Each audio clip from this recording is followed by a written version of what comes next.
Well, is this increased importance a purely military or a purely political decision? In other words, if it's a political decision, is it a way of appeasing hardline Protestants who want the B specials back again?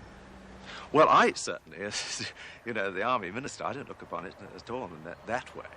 I mean, I think this is a military way of helping to deal with this problem. But at the moment, only 3% are Catholics. Can the UDR ever be an acceptable force in Ulster if you don't get the Catholic recruitment up? Obviously, and this is why I think it's important that the Ulster Defence Regiment should be part of the British Army, because like the British Army, it's non-sectarian. And when it was first raised, a third of the force was Catholic. This summer, the numbers have dropped to a sixth.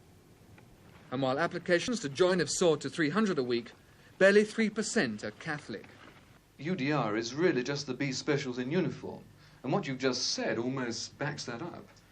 So the whole difference between the UDR and the B specials is that we are a military force doing a military task in a military way, and we're under control of the government in Westminster. And you see no more similarity than that between the B specials and the UDR? Except that we've got 1,700 ex-B specials, but they are now acting as soldiers in the UDR. Have you turned down men who wanted to join the UDR?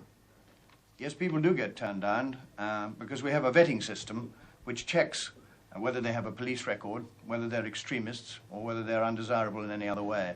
How do you check a man's political opinions on whether he's an extremist or not? Well, as I say, it is done by a team who come from England, and they check the police records, and they refer to referees which are chosen by the individual, and they go into it in that sort of a way.